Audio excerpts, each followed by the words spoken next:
Vale. Hola, buenos días a todos y bienvenido a la última jornada de este Congreso Online Edition. Y os voy a recordar que tenéis tiempo para el concurso de foto hasta las 12 para subir vuestras fotos e intentar ganar una suscripción, una inscripción gratuita para el próximo Congreso que esperamos poder hacer presencial. Y las condiciones las tenéis en nuestra página web. Luego nosotros elegiremos las mejores y tendréis tiempo en Instagram hasta la 1 para votar vosotros mismos la que dijáis la mejor, que es la mejor, entonces la ganadora.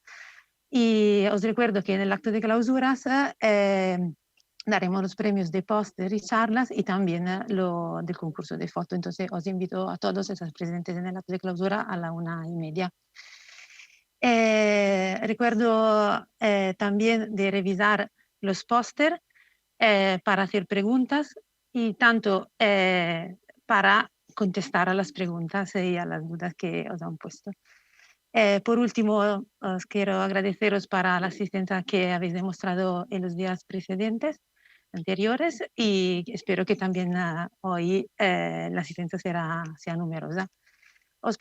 Paso ahora a la sesión de ponencias de hoy y cedo la palabra a Sonia Mota Zamorano, que nos va a presentar su trabajo titulado Arachidonic Acid Vasoactive Metabolite Pathway as a Biomarker of Diabetic Nephropathy.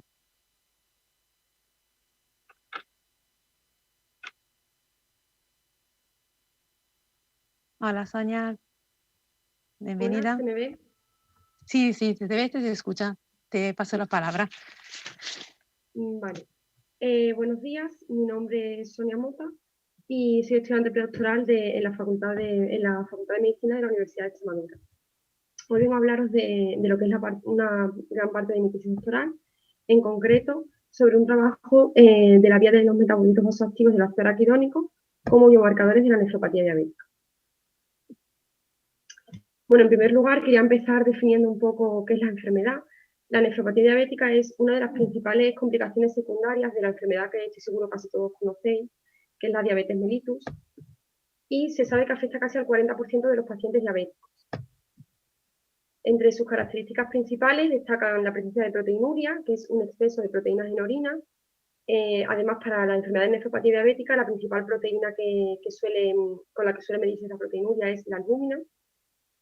También destaca por un descenso en la disminución renal y la aparición de hipertensión. Se sabe que la nefropatía diabética es la principal causa de enfermedad renal terminal en países desarrollados y que pacientes diabéticos con insuficiencia renal tienen una mortalidad 50 veces mayor que la de pacientes no diabéticos. Hoy en día, además, existe una problemática con el diagnóstico de la enfermedad, ya que hasta el momento el biomarcador que se usa para detectar que un paciente tiene nefropatía diabética es esta proteinuria de la que he hablado hace un momento.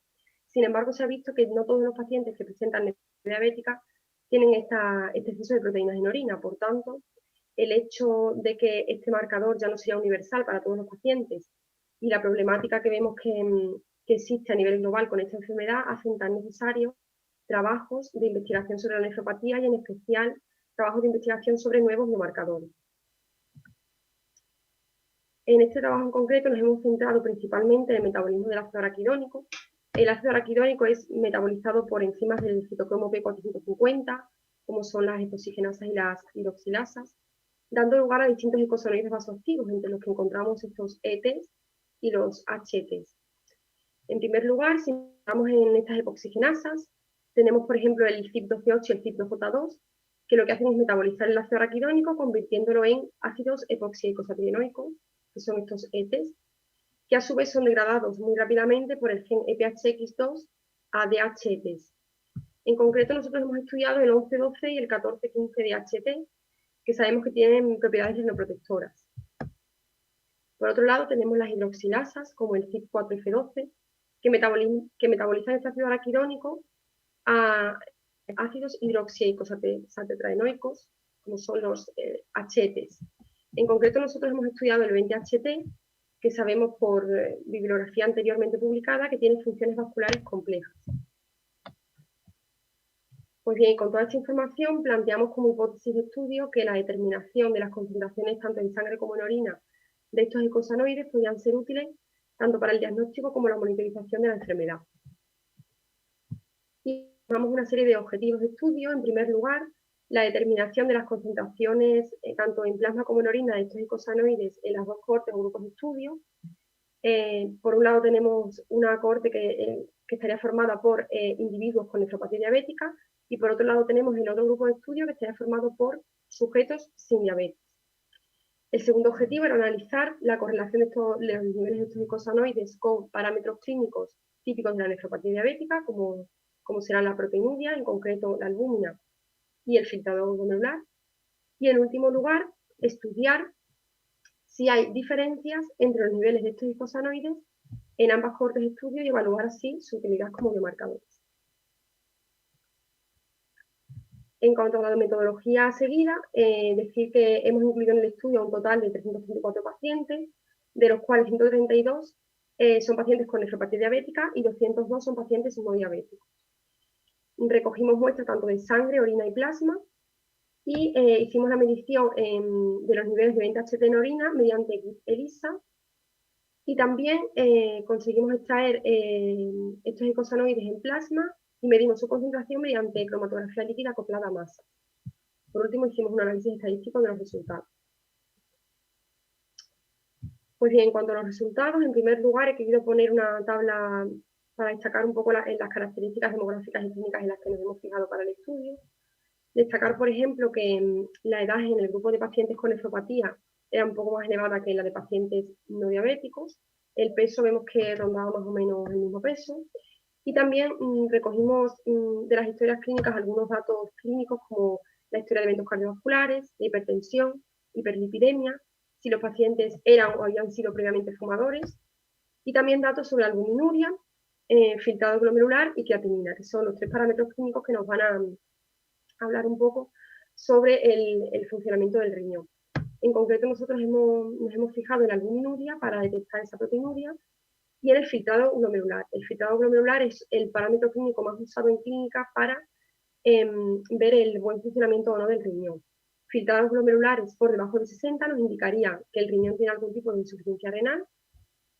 En cambio, filtrados glomerulares por encima de 60 nos indicarían que estamos ante un riñón completamente sano y normal. Pues bien, ya entrándonos un poco más en los resultados previamente dichos, hicimos en primer lugar un estudio de asociación para ver la relación o cómo variaban los niveles de 20HT excretados en orina con la albúmina. Como veis, el 20HT lo corregimos por creatinina porque era una forma de evaluar también de esa manera el estado del riñón. Pues bien, ¿y qué observamos? Pues en primer lugar que los niveles de 20HT excretados en orina eran mayores en aquellos pacientes que presentaban normoalbuminuria, es decir, valores de albuminuria por debajo de 30, seguido de los pacientes que presentaban microalbuminuria y por último la concentración de 20HT menor se encontraba en aquellos pacientes con macroalbuminuria. También, en continuación con este estudio de los niveles de eicosanoides con la clínica de la nefropatía diabética, evaluamos los niveles tanto del 14-15 como del 11-12 de HT en plasma y del 20HT en orina con el filtrado glomerular.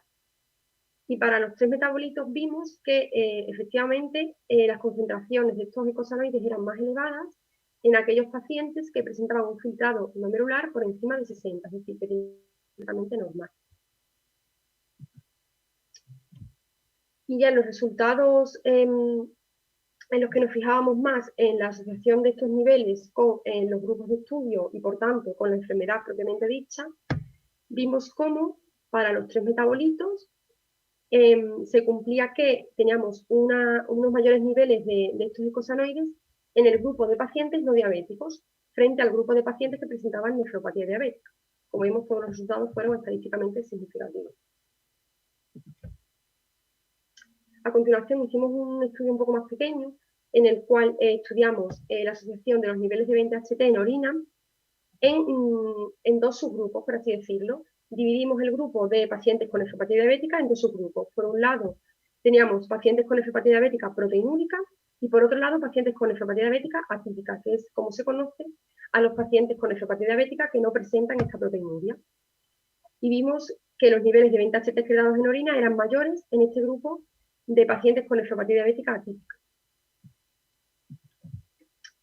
Por último, hicimos otro pequeño estudio en el que estudiamos la relación, en este caso tan solo del 14-15 de DHT en plasma, porque para los otros glicosonoides no tuvimos resultados estadísticamente significativos, y quisimos estudiar su relación, una vez más, en los dos grupos de estudio, en pacientes no diabéticos y en pacientes con nefropatía diabética. Y de cuál es la diferencia entre ese estudio y este que ya presenté en esta diapositiva anterior. Pues bien, la diferencia es que en este estudio solo hemos seleccionado en ambos grupos a aquellos pacientes que presentaban un filtrado glomerular por debajo de 60. Además, nos aseguramos de ver que los niveles de filtrado glomerular en ambos grupos eran más o menos iguales, no había diferencias. Por tanto, las diferencias que pudiéramos observar en los niveles de este metabolito podían deberse únicamente a la única enfermedad que les diferenciaba, que era la diabetes. Y vimos diferencias estadísticamente significativas, lo que esperábamos, y además vimos que los niveles del 14-15 de HT eran mayores en el grupo de pacientes que no presentaban diabetes. Por tanto, con todos estos datos, extraímos las conclusiones finales del estudio. En primer lugar, los niveles de glicosaminoglucosanos vasoactivos, tanto en plasma como en orina, vimos que estaban correlacionados con la función renal. Había diferencias significativas en las concentraciones de estos metabolitos en el grupo de pacientes con nefropatía diabética frente al grupo no diabético. Estas diferencias eran aún más evidentes en el caso del 14-15 de HT, cuando eliminábamos el parámetro de insuficiencia renal de la ecuación y solo nos quedábamos con la enfermedad diabética. Por tanto, esto nos hacía ver o apuntaba que la diabetes podía ser responsable de la diferencia de los niveles de glicosaminoglucosanos en ambos grupos. Y por último, y más importante, la cuantificación de estos glicosaminoglucosanos derivados del metabolismo del ácido araquidónico en plasma y en orina podían servir de ayuda para mejorar el método diagnóstico utilizado en la actualidad para diagnosticar la enfermedad de nefropatía diabética. Por último, agradecer tanto al grupo de laboratorio de la Universidad de Extremadura como a todos los sanitarios del Servicio Extremeño de Salud que han colaborado en este estudio y en concreto también en general en la tesis doctoral. Y muchas gracias a todos vosotros por la atención y estoy encantada de responder cualquier pregunta. Bueno, muchas gracias, Sonia, por tu exposición. Muy interesante tu trabajo. Vamos a pasar a las preguntas. Tenemos una pregunta. De estos metabolitos que has comentado, ¿cuál dirías que es el más importante?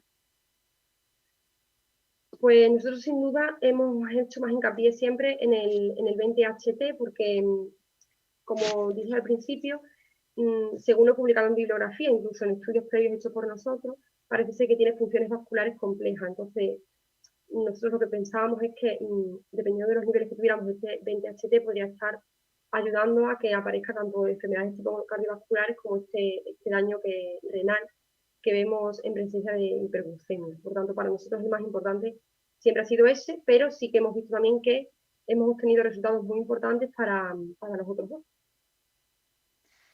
Vale.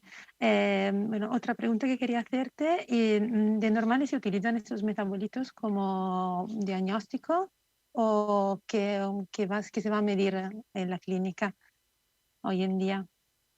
No, de normal hoy en día se usa más en concreto normalmente la albúmina, se mide los niveles de albúmina en los pacientes y dependiendo de los valores que tengan, pues se les, bueno, dependiendo de eso, también en muchos casos se les biopsia, también para confirmar que tengan la nefropatía diabética, lo que pasa es que ya tomar biopsia es un poco más complicado y no se puede hacer con todos los pacientes.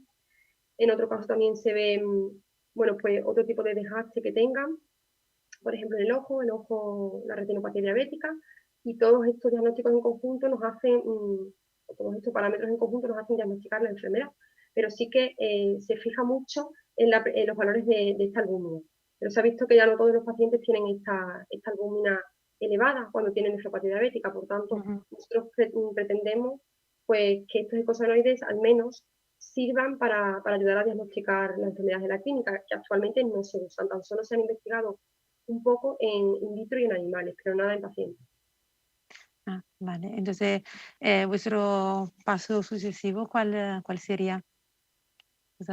Bueno, pues sería intentar hacer mediciones sobre todo también de este bien DHT que creamos más importante en plasma, porque para este estudio no hemos conseguido encontrar o no hemos conseguido medir estos niveles en plasma, no han sido todas las mediciones correctas y queremos además medirlo en plasma, confirmarlo con biopsias observatorias y además ampliar el grupo de estudio, porque sí que es verdad que quizás el grupo de casos de pacientes con nefropatía diabética está un poco limitado, entonces queríamos ampliarlo y poder comprobarlo en una cohorte mucho mayor. Vale, tenemos otra pregunta. ¿Encontráis diferencias significativas de estos metabolitos entre ambos sexos en el grupo de pacientes con nefropatía diabética? El sexo vimos que sí que es un parámetro importante, tampoco el más fundamental ni en el que más se diferencian los metabolitos por el sexo, ¿no? Ni mucho menos, pero sí que hemos visto que también influye. Vale, bueno, os quiero agradecerte otra vez por tu charla y muchas gracias. Damos ahora la palabra al siguiente exponente.